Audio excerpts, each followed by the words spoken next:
Khawar point میں خوش آمدید. چلو آپ ساتھ چلتے ہیں. بائے شمسہ اقبال.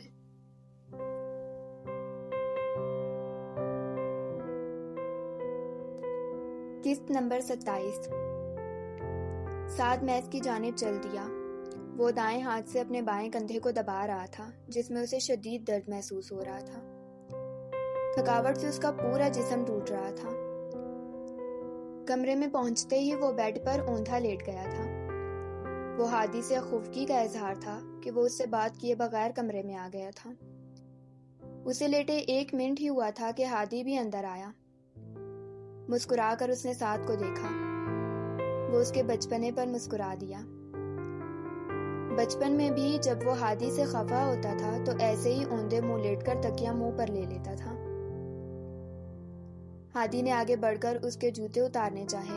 سعد نے اس کا ہاتھ جھٹکا مگر اس نے پھر بھی ہاتھ نہ روکا. اس کے جوتے اتار کر بیڈ کے نیچے رکھے اور کمبل اس پر پھیلایا. پھر اس کے پاس آ کر بیٹھا. ٹاول اٹھا کر گردن پر آیا پسینہ پونچھا. خفا ہو؟ ہادی نے ٹاول ایک طرف رکھتے ہوئے اس سے پوچھا. سعد نے کوئی جواب نہ دیا. تمہیں کیا لگتا ہے میں نے بہت غلط کیا ہے یا مجھے احساس نہیں ہے؟ وہ سعد کو سیدھا کرتے ہوئے بولا. سعد نے خفگی سے بھرپور نظر اس پر ڈالی مگر کہا کچھ نہیں.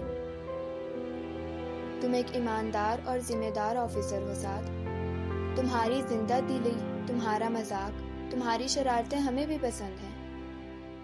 یہ سب شرارتیں، مذاق، ملٹری کلچر بھی ہے مگر ہمیں بہت سی باتوں کا خیال رکھنا پڑتا ہے. ہماری ذرا سی بے احتیاطی ہمارے کیریئر کو خراب کر سکتی ہے. ہادی نے اسے سمجھاتے ہوئے کہا. کیا مطلب ہے آپ کا؟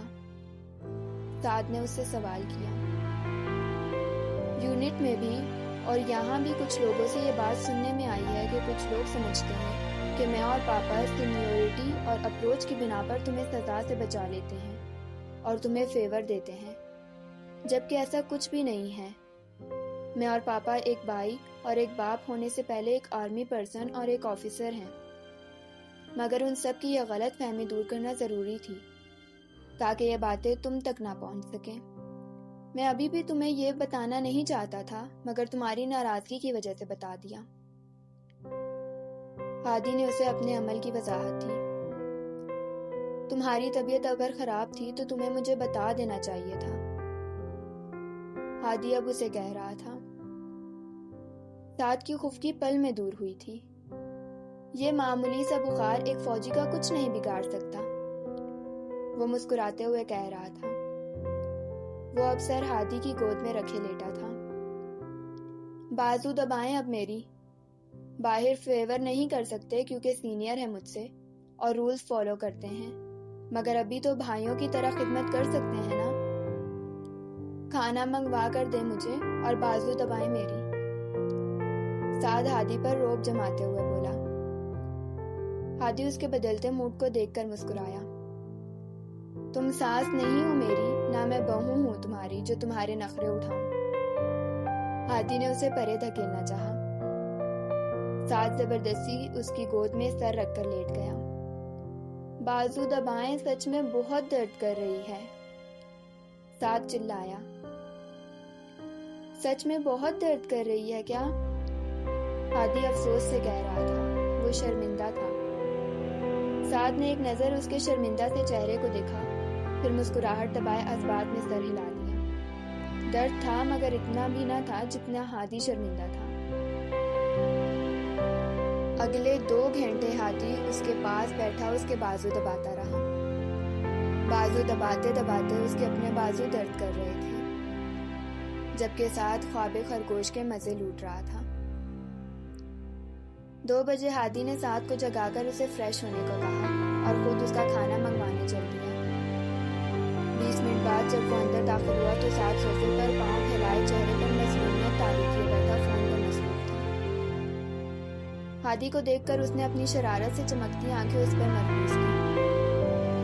اس کے چہرے پر مسکراہٹ کے ساتھ ساتھ شرارت بھی رقص کر رہی تھی. لیں آپ خود بات کر لیں ان سے.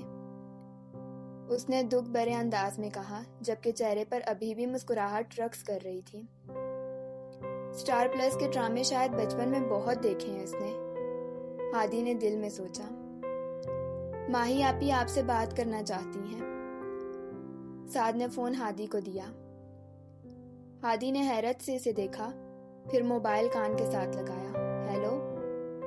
ہادی آپ اتنے ظالم بھی ہو سکتے ہیں، میں کبھی سوچ بھی نہیں سکتی تھی۔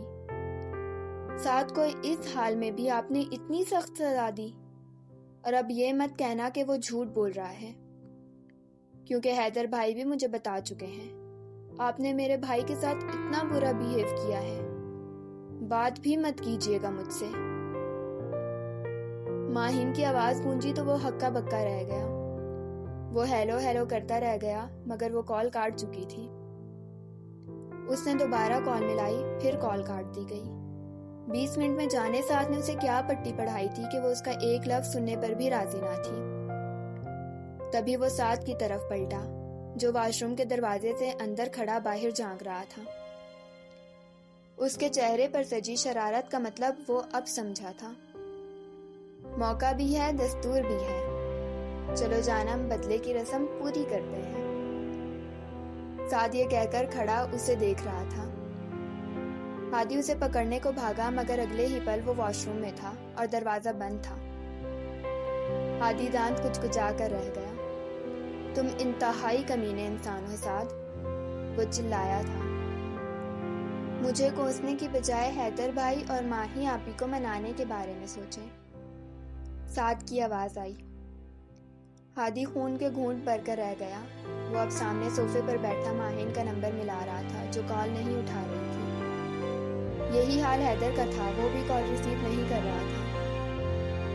تھوڑی دیر بعد وہ موبائل بیڈ پر پٹکتے ہوئے ہاتھ میں سعد کا ڈبل ٹو شوز فوجی جوتا ہاتھ میں تھامے عین واش روم کے دروازے پر نشانہ باندھے سعد کے باہر آنے کا انتظار کر رہا تھا۔ گاڑی واپسی کے راستے پر رواں دواں تھی۔ ہادی اور سعد باتیں کرتے موسم کا مزہ لیتے میس کی جانب جا رہے تھے۔ حیدر میری کال ریسیو نہیں کر رہا، ہادی نے ڈرائیونگ کرتے ہوئے سامنے دیکھ کر کہا۔ تو سعد نے بھویں اچکا کر سوالیہ انداز میں پوچھا۔ تو تم اسے مناؤ، وہ مجھ سے تو ناراض نہیں ہے، آج دن کو بھی کال کی تھی انہوں نے، میں کیوں مناؤں؟ سعد حیرت سے بولا، گدھے، تم سے نہیں مجھ سے ناراض ہے وہ، اس سے منا لو نا، ایسا کرو تم کال کرو اسے۔ ہادی نے اس سے کہا، پھر میں آپ کی وہ بلیک جیکٹ اپنی ہی سمجھوں نا؟ سعد نے موقع کا بھرپور فائدہ اٹھایا۔ وہ حیدر نے گفٹ کی ہے مجھے، میں تمہیں نہیں دے سکتا۔ ہادی نے سامنے دیکھتے ہوئے کہا، اس جیسی تو لے کر دے سکتے ہیں نا اپنے چھوٹے معصوم اور پیارے بھائی کو۔ ہادی کا دل چاہا اسے اٹھا کر گاڑی سے باہر پھینک دے، مگر ضرورت کے وقت گدھے کو بھی باپ بنانا پڑتا ہے والی مثال یاد کر کے چپ رہا۔ اوکے، لے دوں گا، وہ ہار مانتے ہوئے بولا۔ یہ چیز، آئی لو یو بھائی۔ سعد اس کے گال پر پیار دینے کو آگے آیا ہی تھا کہ ہادی نے اسے پرے دھکیلا۔ تمہاری اس عادت سے سخت چڑ ہے مجھے، دور رہا کرو مجھ سے، میں اس ٹائپ کا بندہ نہیں ہوں۔ آخری جملہ اس نے شرارت سے مسکرا کر ادا کیا۔ سعد نے خفکی سے اسے دیکھا۔ ہادی ہونٹ دانتوں تلے دبائے مسکرا کر سامنے دیکھتے ہوئے ڈرائیو کر رہا تھا۔ سعد نے ایک نظر پھر مسکرا کر دیکھا اور جھٹ سے اس کے منہ پر پیار دیا۔ آئی لو یو بھائی، وہ دانت نکالتے ہوئے کہہ رہا تھا۔ ہادی نے اسے ایک گھونسا جھڑا۔ دور رہا کرو مجھ سے، ذلیل انسان۔ اللہ اللہ بھائی، میں کوئی لڑکی نہیں ہوں جس سے آپ اتنا بھاگ رہے ہیں۔ سعد اس کو دیکھ کر مسکرا رہا تھا۔ یہی تو میں کہہ رہا ہوں، تم لڑکی نہیں ہو، اس لیے دور رہو مجھ سے۔ ہادی اس کے بال بکھیرتے ہوئے بولا۔ سعد نے اس کا ہاتھ ہٹا کر سامنے مرر میں دیکھ کر اپنے بال سیٹ کیے۔ او ہو، تو رشتہ طے ہونے کے بعد جناب کے انداز ہی بدل گئے ہیں، اب تو لڑکیوں سے دور بھاگنا بھی بند۔ اوہو، سعد اسے تنگ کرتے ہوئے بولا، تم کال میں لاؤ۔ ہادی نے اسے ڈپٹ کر کہا۔ سعد نے ویڈیو کال لگاتے ہوئے سامنے ڈیش بورڈ کے ساتھ لگے فکسر پر موبائل رکھا۔ حیدر نے کال ریسیو کی۔ کیسے ہو برخوردار؟ حیدر نے سلام کرتے ہی پوچھا۔ میں ٹھیک ہوں، جواب ہادی کی طرف سے آیا تھا۔ ہاں، تم نے تو پش اپس نہیں کیے، تم تو ٹھیک ہی ہوگے نا؟ وہ دانت کچکچاتے ہوئے بولا۔ یار تم تو ایسے بول رہے ہو جیسے تم نے کیے ہوں پش اپس۔ ہادی چڑ کر بولا۔ ہاں، تم نے بھی تو نہیں کیے ہیں۔ حیدر دو بدو بولا۔ بھائی ہے وہ میرا، مجھے درد ہونا چاہیے، پر یہ سب تو الٹا ہو رہا ہے۔ ہادی خفکی سے بولا۔ بھائی یہ میرا اور ماہین کا تھا، غلطی سے تمہارا بھائی بن گیا۔ حیدر اب کے ہنس کر کہہ رہا تھا۔ سعد، آتے ہوئے میرے لیے جینٹل مین پرفیوم لے آنا۔ حیدر سعد سے مخاطب تھا۔ او، تو یہ بھائی چارہ اس لیے جاگ رہا تھا؟ ہادی نے سیٹی بجانے کے انداز میں ہونٹ گول کرتے ہوئے کہا۔ آپ کا حکم سر آنکھوں پر میرے بھائی، سعد سر کو جھکاتے ہوئے بولا۔ اگر میں اس وقت حیدر کی جگہ ہوتا اور حیدر یہاں تمہارے ساتھ، اور میں تم سے ایسی کوئی فرمائش کرتا تو تم کبھی نہ مانتے۔ ہادی نے حیرت سے سعد کو دیکھا جو حیدر کی بات مان گیا تھا۔ ہم ساتھ ہوتے اور آپ اگر مانگتے تو ہم ایسے ہی ویڈیو کال پر آپ کے سامنے شاپ پر جاتے، اپنے لیے پرفیوم خریدتے مگر آپ کے لیے نہ لاتے۔ سعد شرارت سے مسکراتے ہوئے بولا۔ تم نہ بھی لاتے مگر حیدر میرے لیے خریدے بغیر کبھی اپنے لیے نہیں خرید سکتا، مجھے یقین ہے۔ ہادی مسکرا کر بولا۔ میں ضرور لاتا تمہارے لیے۔ حیدر مسکرا دیا تھا، اس نے ایک دوست کا مان رکھا تھا۔ حیدر بھائی، آپ بھی تو تھالی کے بینگن ہیں، کبھی ایک طرف لڑک جاتے ہیں کبھی دوسری طرف۔ سعد اس کی بات پر اسے چڑھاتے ہوئے بولا۔ یہ پیار ہے میرا جو میں تم دونوں سے کرتا ہوں۔ حیدر اب کے بولا۔ اچھا تو بتائیں ہم میں سے کس سے زیادہ پیار کرتے ہیں؟ سعد نے اب اس سے سوال کیا۔ یہ کیسا بے تکا سا سوال ہے سعد؟ ہادی نے اسے ڈپٹا۔ تم دونوں ہی میری زندگی میں اہم ہو، ایک دوست ہے تو دوسرا بھائی۔ ایک میرے لیے بھائی کی طرح ہے جسے میں ایک بڑے بھائی کی طرح پیار کرتا ہوں، اور دوسرا ایسا دوست ہے جو میرے اندر باہر سے واقف ہے۔ اور محبت کو ماپنے کا کوئی ترازو اب تک ایجاد نہیں ہوا، ورنہ ضرور بتاتا۔ حیدر نے گول مول سا کر کے جواب دیا۔ تم بتاؤ، تم ہم دونوں میں سے کس سے زیادہ پیار کرتے ہو؟ بلکہ یہ بتاؤ کہ اگر ہم میں سے کسی ایک کو کبھی بچانے کا موقع آئے تو کسے بچاؤ گے؟ ہادی نے اب سعد پر وار کیا۔ اللہ نہ کرے کبھی ایسا موقع آئے بھائی، ایسی باتیں بھول کر بھی کبھی نہیں کہنی چاہیے۔ سعد خفکی سے اسے دیکھ کر بولا تھا۔ ہم میں سے جب کوئی شہید ہوا تو تمہیں کس کی شہادت پر زیادہ دکھ ہوگا؟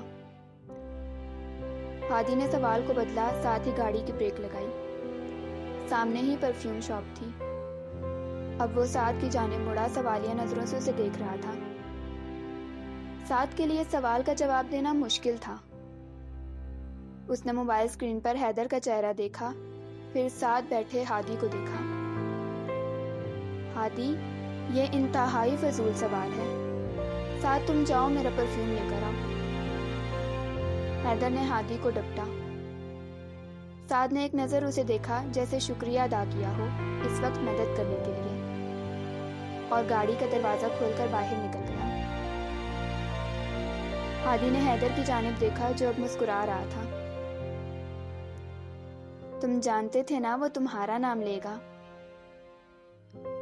ہادی کی بات پر اس کے مسکراتے لب سمٹے۔ ہادی تم یہ… حیدر نے کچھ کہنا چاہا۔ میں جانتا ہوں وہ تم سے زیادہ محبت کرتا ہے، وہ تمہارا نام لیتا۔ ہادی مسکرا رہا تھا۔ میں نے ایک بڑا بھائی ہونے کا فرض نبھاتے ہوئے اسے ایک مشکل سوال سے بچایا ہے۔ وہ ہم دونوں سے بہت محبت کرتا ہے اور میں نہیں چاہتا کہ زندگی کے کسی بھی مقام پر وہ ہمیں ایک دوسرے کے مقابل رکھ کر کچھ سوچے یا کبھی ہم میں سے کسی ایک کو چننے جیسا مشکل مرحلہ اسے پیش آئے۔ تم اس کے بھائی ہو، تم سے محبت فطری ہے، قدرتی ہے، مگر مجھ سے محبت اس کی اپنی چوائس ہے۔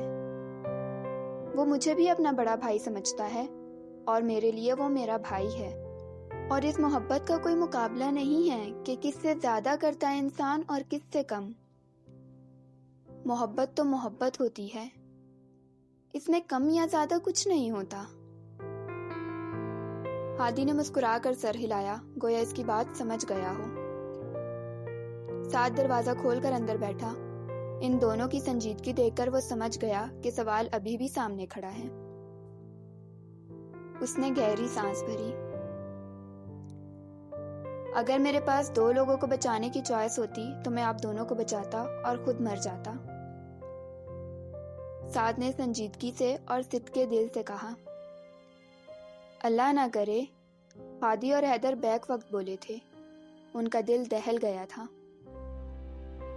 سعد نے دونوں کو ایک ایک نظر دیکھا، پھر زندگی سے بھرپور کہکا لگایا، اللہ، اتنا پیار! اس نے آنکھیں پوری کھولتے ہوئے شرارت سے انہیں دیکھا۔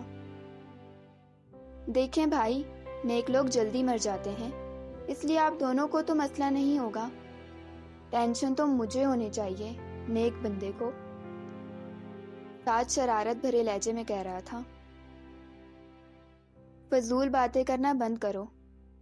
ہادی، دیکھ کیا رہے ہو، لگاؤ 2 مکے اسے۔ حیدر نے ہادی سے کہا۔ یار، آپ دونوں مجھ سے اتنا پیار مت کریں۔ لوگوں کو مرتے وقت محبوبہ کا خیال آتا ہے اور میں ٹھہرا سنگل بندہ، مرتے وقت آپ دونوں کا نام لیتے لیتے مروں گا۔ سعد کی بات پر حیدر نے اسے ایک عدد گالی سے نوازا، جبکہ ہادی نے اس کی گردن دبوچ لی اور ایک ہاتھ سے اس کا بازو پشت پر لے گیا۔ وہ دہائی دیتا رہ گیا، کاش آپ دونوں کی بجائے 2 لڑکیاں اس وقت میرے پیار میں ایسے ریئیکٹ کر رہی ہوتی تو آج میں سنگل نہ پھر رہا ہوتا۔ سعد کی اس بات پر ہادی اور حیدر کے قہقہے گونجے تھے۔ ہادی گاڑی سٹارٹ کر کے آگے بڑھا لے گیا، جبکہ فضا میں ابھی بھی ان تینوں کے قہقہے گونج رہے تھے۔ حیدر سعد اور ہادی سے کیفے میں بیٹھ کر بات کرنے کے بعد اب باہر نکل آیا۔ اس کا حلیہ رف سا تھا، بال ماتھے پر بکھرے تھے جو ہوا کے زور پر کبھی اوپر کو اٹھتے اور پھر ماتھے پر بکھر جاتے۔ سردی کے باوجود اس نے عادت سے مجبور ہو کر کف فولڈ کر رکھے تھے۔ وہ اپنے دھیان میں باہر نکل رہا تھا۔ ہینڈسم، پاس سے گزرتے لڑکیوں کے گروپ میں سے کسی ایک نے کمنٹ کیا تھا۔ حیدر نے ایک نظر دیکھنے کے بعد نظریں جھکا لی تھی۔ دوپٹہ کندھوں پر پھیلائے جو آدھے سے زیادہ زمین پر گھسیٹا جا رہا تھا، وہ لڑکی ابھی بھی پیچھے مڑ کر اسے دیکھ رہی تھی۔ حیدر نظریں جھکاتے ہوئے مسکرا دیا۔ اسے وہ وقت یاد آیا جب ایک دفعہ ایسے ہی دعا کے ساتھ باہر آیا تھا۔ کسی لڑکی نے فولڈ سلیوز اور اس کے ہیئر سٹائل پر کمنٹ کر دیا تھا، اور دعا نے اس کے بعد اس لڑکی کو جو صلواتیں سنائیں وہ تو سنائیں، مگر ساتھ ہی اس کے کف بھی انفولڈ کرا دیے تھے۔ دعا اگر ہوتی تو، دل میں سوچتے ہی وہ مسکرا دیا۔ تبھی مخالف سمت سے آتے بائک پر سوار 2 لڑکوں نے بائک لڑکیوں کے اس گروپ کے پاس آ کر آہستہ کر دی۔ حیدر جو گاڑی کی طرف بڑھ رہا تھا یہ منظر دیکھ کر رکا۔ بائک پر پیچھے بیٹھے لڑکے نے پاس سے گزرتے ہوئے اس لڑکی کا دوپٹہ اچک لیا۔ وہ غصے میں کچھ بول ہی رہی تھی کہ حیدر کی ماتھے کی رگیں تن گئیں۔ سب لوگ کھڑے اس منظر کو دیکھنے کے بعد پھر اپنے اپنے کاموں میں مصروف ہو گئے تھے، گویا یہ روز کا معمول ہو۔ حیدر نے پاس پڑا ایک ڈنڈا اٹھایا اور عین بائک کے سامنے والے پہیے کو نشانہ بنایا۔ وہ جو بائک آہستہ کیے اس لڑکی کو کچھ کہہ رہا تھا، بائک کا توازن برقرار نہ رکھ سکا اور وہ دونوں اگلے ہی پل زمین پر تھے۔ وہ صورتحال سمجھنے کی کوشش کر رہے تھے کہ حیدر ان کے پاس پہنچ گیا۔ دوپٹہ ابھی بھی اس لڑکے کے ہاتھ پر لپٹا ہوا تھا۔ اٹھو، حیدر نے تحکمانہ انداز میں کہا۔ اس لڑکے نے حیدر کو دیکھا، گویا بات سمجھنے کی کوشش کر رہا ہو۔ یہ سب تم نے کیا ہے؟ دوسرے لڑکے نے کپڑے جھاڑ کر کھڑے ہوتے ہوئے حیدر سے پوچھا۔ کوئی شک ہے ابھی بھی تمہیں؟ حیدر نے بھویں اچکاتے ہوئے کہا۔ اور تم؟ اس نے انگلی سے پیچھے والے لڑکے کی طرف اشارہ کیا جو دوپٹہ ہاتھ میں لیے کھڑا تھا۔ یہ دوپٹہ، یہ مجھے دو تاکہ میں اسے دے سکوں جس کا یہ ہے۔ حیدر نے تحمل سے کہا۔ کیوں؟ تمہاری بہن لگتی ہے وہ کیا؟ اس لڑکے کی بات پر حیدر کا غصہ مزید بڑھا۔ ان لڑکیوں کے ساتھ ساتھ آس پاس کھڑے لوگ بھی اب انہیں ہی دیکھنے لگے تھے۔ وہ تمہاری بہن بھی ہو سکتی ہے، اور اب یہ دوپٹہ تم خود اپنے ہاتھوں سے اپنی اس بہن کو دو گے۔ حیدر غصہ قابو کرتے ہوئے تحمل سے بولا۔ ہیرو بننے کا بہت شوق ہے تمہیں؟ ہاں، بہت گرمی ہے تیرے خون میں۔ لو نہیں دیتا دوپٹہ، کیا کر لے گا تو؟ ہاں بول۔ وہ لڑکا دوپٹے کو مزید بازو پر لپیٹتے ہوئے دوسرے ہاتھ سے حیدر کو پیچھے دھکیلتے ہوئے بولا۔ حیدر اپنی جگہ سے 1 انچ پہ نہ ہلا۔ اسے بہت شوق ہے ہیرو بننے کا۔ اس لڑکے نے اپنے ساتھ کھڑے لڑکے کی طرف دیکھ کر کہا۔ اگلے ہی لمحے اس نے حیدر پر وار کرنا چاہا۔ حیدر نے اس کا ہاتھ ہوا میں ہی روک کر بازو مروڑ کر کمر پر لے گیا۔ وہ درد کے مارے چیخ کر رہ گیا تھا۔ تبھی دوسرے لڑکے نے وہی ڈنڈا اٹھا کر حیدر کو مارنا چاہا۔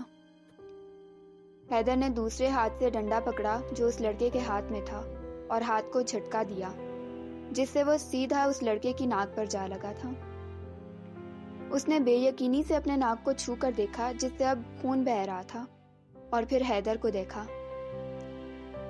حیدر نے اس لڑکے کی گردن کو دبوچا۔ دوپٹہ خود جا کر دو گے اپنی بہن کو یا مزید طاقت ضائع کرنی پڑے گی مجھے؟ آس پاس کھڑے لوگ حیرت سے اسے دیکھ رہے تھے جو اکیلا کھڑا ان دونوں سے نپٹ رہا تھا۔ تم شاید مجھے جانتے نہیں ہو میں کون ہوں، اس لڑکے نے ایک ہاتھ سے خون صاف کرتے ہوئے کہا۔ اس وقت تو تم دونوں میرے لیے اس لڑکی کے بھائی ہو جس سے تم نے یہ دوپٹہ چھینا ہے۔ چلو اب واپس کر دو اسے دوپٹہ، حیدر وارننگ دیتے ہوئے بولا۔ تبھی ساتھ پولیس کی گاڑی آ کھڑی ہوئی۔ وہ پولیس والے نیچے اترے۔ حیدر نے اس کا بازو ڈھیلا چھوڑا اور جھٹکا دے کر اس لڑکے کو چھوڑا۔ کیا معاملہ ہے یہ سب؟ کیا ہو رہا ہے یہاں؟ وہ غصے سے بولا۔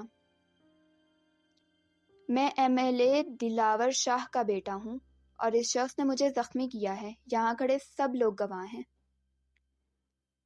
اس لڑکے نے کہا تو حیدر نے بھویں اچکا کر اسے دیکھا، گویا پوچھ رہا ہو کیا واقعی؟ ہاں بھائی صاحب، کیا مسئلہ ہے؟ کیوں آپ یہ کھلم کھلا قانون کی خلاف ورزی کر رہے ہیں؟ پولیس آفیسر کا رخ اب حیدر کی طرف تھا۔ کھلم کھلا راستے میں چلتی لڑکی سے دوپٹہ چھینا ہے انہوں نے، اور اس کے بھی بہت سے گواہ ہیں یہاں، ایک میں خود بھی ہوں، تو آپ گرفتار کیجیے انہیں، حیدر نے وضاحت دی۔ تو آپ کو کس نے کہا ہے قانون اپنے ہاتھ میں لینے کا؟ کس نے آپ کو یہ حق دیا ہے کہ کسی کو بھی زخمی کر دیں آپ بیچ سڑک میں؟ وہ آفیسر MLA کے بیٹے کے روپ میں آ رہا تھا اور یہ بات حیدر بھی محسوس کر چکا تھا۔ مجھے یہ حق حاصل ہے کہ میں کسی کو بھی کسی کے ساتھ غلط کرتے دیکھوں تو اسے روکوں، اور کسی کو غلط کرنے سے روکنا غلط نہیں ہے، حیدر نے دو بدو جواب دیا۔ بہت زبان چلتی ہے تمہاری، تم اب تھانے چل کر جواب دینا، اپنا ID کارڈ تو دکھاؤ، وہ پولیس والا اب غصے سے بولا۔ ان دونوں لڑکوں نے طنزیہ انداز میں حیدر کو دیکھا۔ حیدر نے بھی ان کی جانب مسکراہٹ اچھالی اور جیب سے کارڈ نکال کر اس پولیس والے کے سامنے کیا۔ یہ ہے میری identity. Oh sorry sir, I am so sorry sir, وہ پولیس والا کارڈ دیکھنے کے بعد ہڑبڑا کر بولا۔ حیدر نے اسے اپنا سروس کارڈ دکھایا تھا جس پر بڑے واضح انداز میں میجر حیدر کا نام جگمگا رہا تھا۔ وہ لڑکے اب حیرت سے اسے دیکھ رہے تھے۔ اب چلیں یا میں آپ کو خود لے چلوں دوپٹہ لوٹانے؟ حیدر نے مسکرا کر کہا۔ اس لڑکے نے اس کا کارڈ دیکھنے اور اس پولیس والے کا رد عمل دیکھنے کے بعد اب دوپٹہ لوٹانے میں ہی عافیت جانی۔ آگے بڑھ کر اس نے اس لڑکی کو سوری بولتے ہوئے دوپٹہ واپس کر دیا۔ آپ کو صرف ایک دوپٹے کے لیے ایسے اتنا بڑا رسک نہیں لینا چاہیے تھا، اس لڑکی نے دوپٹہ پھر سے کندھوں پر پھیلاتے ہوئے کہا۔ حیدر جو ان لڑکوں سے بات کرنے کے بعد اب پولیس والے کا کندھا تھپتھپا رہا تھا، حیرت سے اس لڑکی کی جانب مڑا۔ صرف ایک دوپٹہ؟ اس کے چہرے کے ساتھ ساتھ لہجے میں بھی حیرت تھی۔ معاف کیجیے گا مس، آپ جو کوئی بھی ہیں، مگر میرے نزدیک یہ دوپٹہ صرف ایک دوپٹہ نہیں ہوتا۔ وہ چبا چبا کر لفظ ادا کر رہا تھا۔ یہ دوپٹہ ایک لڑکی کی عزت ہوتی ہے، اور یہ صرف کتابی باتیں نہیں ہیں، حقیقت ہے۔ دوپٹہ عزت ہی تو ہوتا ہے، یہ سر پر رہتا ہے تو عزت بنی رہتی ہے۔ مجھے کہنا نہیں چاہیے مگر پھر بھی یہ کہوں گا کہ یہاں کھڑے بہت سے لوگوں نے آپ کا دوپٹہ چھینتے دیکھا اور کوئی بھی آگے نہیں بڑھا۔ ان میں سے بہت سے لوگ ایسا کہہ رہے تھے کہ ویسے بھی تو آپ دوپٹہ گردن میں کم اور سڑک پر زیادہ گھسیٹ رہی تھی، تو کیا ہوا اگر یہ چھن گیا ہے؟ غلط ان لوگوں کی سوچ بھی ہے اور آپ کا یہ دوپٹہ لینے کا طریقہ بھی۔ دوپٹہ عزت کی طرح ہوتا ہے، آپ اس کی عزت کی حفاظت کریں گی تو یہ بھی آپ کی عزت کی حفاظت کرے گا، اور اگر آپ اسے یوں سڑک پر ذلیل کریں گی تو یہ بھی ایسے ہی بیچ سڑک میں ذلیل کروائے گا۔ حیدر کی باتیں وہاں آس پاس کھڑے بہت سے لوگ بھی سن رہے تھے۔ اس لڑکی کا سر ندامت سے جھک گیا تھا۔ اس نے دوپٹہ کندھوں سے ہٹا کر سر پر لیا اور حیدر کا شکریہ ادا کیا۔ کون کہتا ہے یہ صرف سرحدوں کے محافظ ہیں؟ یہ تو راہ چلتی اور ملک میں بستی ہر بہن، ہر بیٹی اور ماں کے محافظ ہیں، اس کی عزت کے محافظ۔ یہ تو ملک کے ساتھ ساتھ عزتوں کے رکھوالے بھی ہیں۔ آس پاس کھڑے لوگ اب آپس میں باتیں کر رہے تھے۔ ان کے یہ الفاظ حیدر کے کانوں میں پڑ رہے تھے۔ سرحدوں پر ہم زمین کے ٹکڑے کی حفاظت کے لیے نہیں، بلکہ اس زمین کے ٹکڑے پر رہنے والے لوگوں اور اس میں بسنے والی اپنی بہنوں، بیٹیوں اور ماؤں کی عزت کی حفاظت کے لیے کھڑے ہوتے ہیں۔ حیدر نے دل میں سوچا اور مسکرا کر گاڑی کی طرف بڑھ گیا۔